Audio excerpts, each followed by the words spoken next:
Injustice vis-à-vis de cette CAN Maroc 2025, on en parle?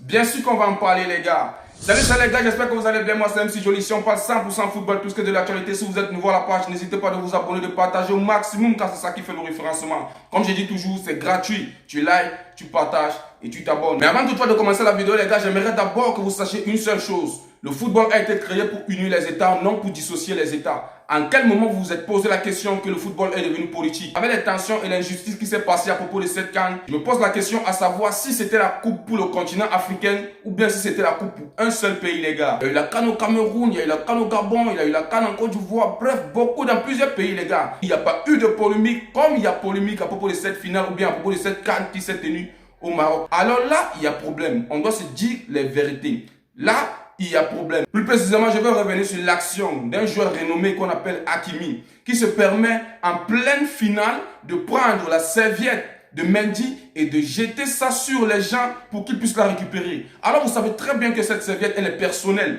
Elle est personnelle, ça sert le gardien d'essuyer ses gants quand c'est mouillé. Alors quand toi tu pénalises le gardien en prenant sa serviette, tu penses que ça va donner quoi? Non seulement cette injustice s'est passée sur le match du Nigeria, et aujourd'hui, ils ont voulu faire ça aussi sur le Sénégal. Mais sans toutefois tarder, Dieu n'a pas tardé de dire son dernier mot. Vous pouvez tout manigancer, mais à la fin, c'est lui qui a le dernier mot, les gars. Vraiment, c'est quelque chose à ne pas pardonner. Vous allez me dire que le coach n'avait pas raison de faire sortir les joueurs au stade, mais là, oui, vous avez raison, il n'y a pas de problème. Dans le football ou bien dans une finale, il n'a pas le droit de le faire. Mais je pense que là, il le fallait. Parce que s'il ne faisait pas cela, les gars, je vous rassure, je vous assure que le football africain devait être mal vu par tout le monde entier. J'étais très bien à préciser qu'il y avait le match du Barça qui se passait. Mais c'est passé inaperçu parce qu'il y avait une finale.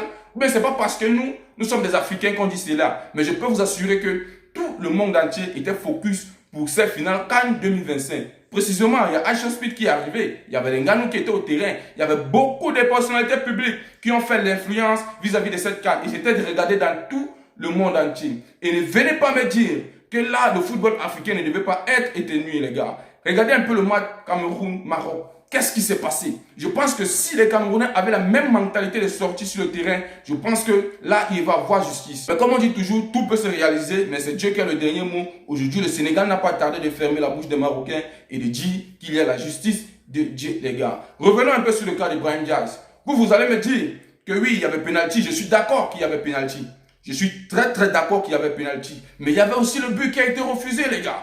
Il y avait aussi le but qui a été refusé. Dites-vous que le joueur a laissé le foot. Il s'est permis de venir entrer dans le jeu sénégalais pour perturber à ce qu'il ne puisse pas passer. Alors, vu qu'ils sont faibles d'abord physiquement, il n'a pas tardé de rejoindre le sol. Après, le jeu sénégalais est passé pour finir son action. Alors, vous allez me dire que là, il n'y a pas but. Non, mais je pense que là, à un certain moment, on doit devenir sérieux et se dire les vérités comme il se doit. Il y avait penalty, il y avait aussi but tous les jours. Tous les jours, je tiens très bien à préciser. Il y avait but, il y avait penalty tous les jours. Et ne venez pas tantôt me dire que Ibrahim Diaz a raté le penalty parce qu'il voulait unir les deux nations. C'est faux, les gars. C'est extrêmement faux. Figurez-vous que c'est ce même Ibrahim Diaz qui a demandé à ce que le penalty puisse avoir lieu. C'est passé inaperçu, je tiens très bien à préciser. Mais lui, il a tellement été strict, il a tellement décidé pour que l'arbitre puisse partir regarder la VAR. Alors comme ça n'a pas tardé, il est allé regarder la VAR et il a déclaré penalty. Et je pense que c'est ça qui a surgi la tension des Sénégalais. Parce que, je vous dis la vérité, hein, les Sénégalais ont accepté que oui, c'était un but refusé. Et oui, c'est passé autre chose. Mais comme on dit, la justice de Dieu, ça n'a même pas pris 10 minutes. Il y a eu un penalty qui a surgi. Alors, c'est ce qui a fait la tension, les gars. C'est ce qui a fait la tension. Et c'est ce qui a fait en sorte que le coach sénégalais puisse dire à ses joueurs de sortir du terrain. Parce que là, il a ressenti l'injustice quelque part. Et ne venez pas me dire qu'il avait tort. Oui, il avait tort, je suis d'accord. Mais quelque part, il en fallait la peine.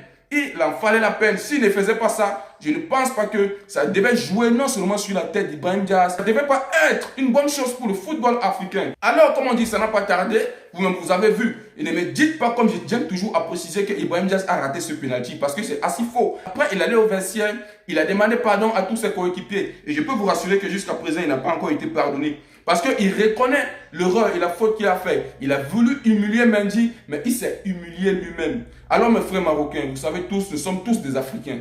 Même si votre mentalité c'est quelque part que vous ne vous voyez pas comme Africain, vous n'allez jamais changer les planifications de Dieu. Oui, vous êtes des Maghrébins, vous êtes à la peau blanche, il n'y a pas de problème. Mais vous n'allez jamais enlever que vous jouez une Coupe d'Afrique.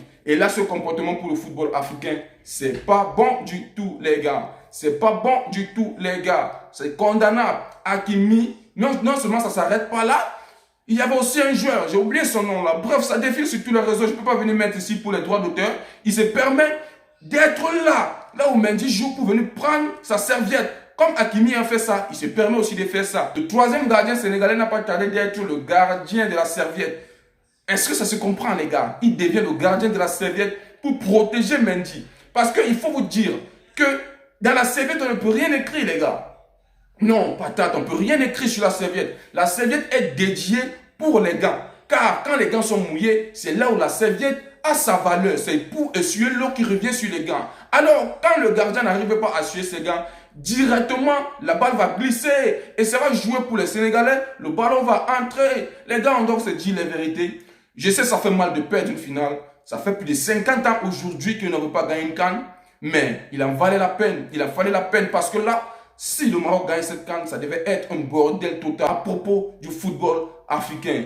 Comme Dieu n'a pas voulu, parce que nous, on veut toujours être passionnés du football africain, Dieu n'a pas voulu, le Sénégal est venu enlever cette honte sur eux. Alors, soyez-en fiers. Je sais que parmi vous, il y a des citoyens dignes de ce nom qui reconnaissent quand même que le Sénégal vous a enlevé de la Mecque, les gars. Le Sénégal vient de vous enlever de la Mecque et il faut l'accepter. Les justices, ça passe pas sur tout le monde. Tout se joue sur le stade. Moi, plus précisément, le Sénégal était en train de jouer contre l'arbitre, contre le Maroc et contre le public. Parce que dites-vous que, à propos des tickets, il y avait une minorité au stade. Une minorité. Tout le stade était en rouge, les gars. Et ça n'a pas tardé, ça a changé beaucoup de bagarres. Ça n'a pas tardé, ça frappait sur les policiers un peu de partout. Oui, je condamne le fait que ça frappe sur les policiers. Mais il y a une cause. Je tiens vraiment à dire merci pour le peuple sénégalais. Car, on doit se dire la vérité, tout le monde entier était contre le Maroc en cette finale 2025. Et ils doivent être fiers s'ils ont perdu. Parce que s'ils gagnaient, ça devait être une honte pour eux et une honte pour le football africain. Et comme ça ne s'arrête pas là, les gars, venez voir comment le trophée a été remis. On sait très bien que quand une nation gagne la CAN, c'est toujours le président de cette nation. Bon, c'est le roi. C'est toujours le roi de cette nation qui vient pour remettre le trophée. Je ne vais pas condamner l'acte en disant peut-être qu'il n'y avait pas quelqu'un. Oui, il y avait quelqu'un, mais il y avait une seule personne qu'on a vue. Il était extrêmement mécontent. Il n'a même pas touché la CAN. Dites-vous que c'est le président de la CAF et le président de la FIFA qui se permettaient de porter le trophée pour aller remettre aux Sénégalais. En force à ce qu'il puisse prendre le trophée, le gars a gardement refusé. Il a juste touché. C'est là où on dit qu'il y a manque de fair play. Il y a manque de fair play. À quoi ça sert d'être hypocrite? Et je pense qu'avec l'image que vous avez reflétée, ça serait très difficile pour vous d'organiser une CAN. Oui, vous allez me dire qu'il fallait la remporter. Je suis d'accord avec vous qu'il fallait la remporter. Mais les gars, je vais vous dire quelque chose. Si le Maroc gagne cette CAN, ça devait être une honte pour le football africain. Et là, ils peuvent en être fiers de ne pas l'avoir remporté. Alors, à propos des Sénégalais, je tiens d'abord à dire merci beaucoup à Sadio Mané, qui a vraiment montré preuve de grandeur en disant qu'il est une légende, sans toutefois oublier qu'il a été boosté par le légendaire Claude Leroy. Parce que c'est Claude Leroy qui pousse à Mané de réfléchir dans la positivité. Alors, on tient très bien à préciser que Sadio Mané n'a pas tardé d'appeler ses coéquipiers et de rejoindre le stade pour qu'ils puissent jouer comme les hommes. Et j'aimerais pas que vous mettez dans votre tête que Sadio Mané n'est pas une légende. À partir d'aujourd'hui, Sadio Mané est une légende. Si pour vous n'êtes pas une légende, mettez dans votre tête que Sadio Mané est une légende du football africain. Ne le placez plus devant Salah. Ne le placez plus devant qui que ce soit. Car il a tout remporté en Europe et il vient aujourd'hui et rapporte tout en Afrique. Ce n'est pas la première fois, mais on tient à préciser que c'est la deuxième fois. Alors, Sadio Mané, c'est une légende du football africain. Sans toutefois oublier Mendy, qui a fait preuve de grandeur en arrêtant ce penalty, en laissant une humiliation globale sur Ibrahim Diaz. Je tiens très bien à préciser, les gars. J'imagine comment il va vivre ces 3 derniers mois, ou bien même ces années à venir. Parce que là, on doit se dire la vérité, mentalement, il est abattu. Mentalement, il est abattu, les gars. Vraiment, moi, je suis fier du peuple sénégalais. Il y avait tout le monde derrière vous. Tout le monde était avec vous, les gars. Tout le monde était avec vous. Dites-vous que même l'Algérie, même la Libye, même la Tunisie, tout le monde était avec vous. Même les propres frères maghrébins étaient avec le peuple sénégalais. Ça ne vous dit rien? Ça ne vous dit rien, mais ça fait trop de polémiques à propos de cette CAN, les gars. Le football africain était en train de perdre sa crédibilité. Trop d'injustice parfois, ça ramène à la justice. Parce qu'il y a un Dieu pour tout le monde, il n'est pas pour une seule personne. Le Maroc est un très très beau pays. Je tiens à les féliciter pour tout ce qu'ils ont mis sur pied, que ce soit sur les stades, que ce soit sur les hôtels, sur les routes, le moyen de transport. Mais à la fin, ils ont tout gâché.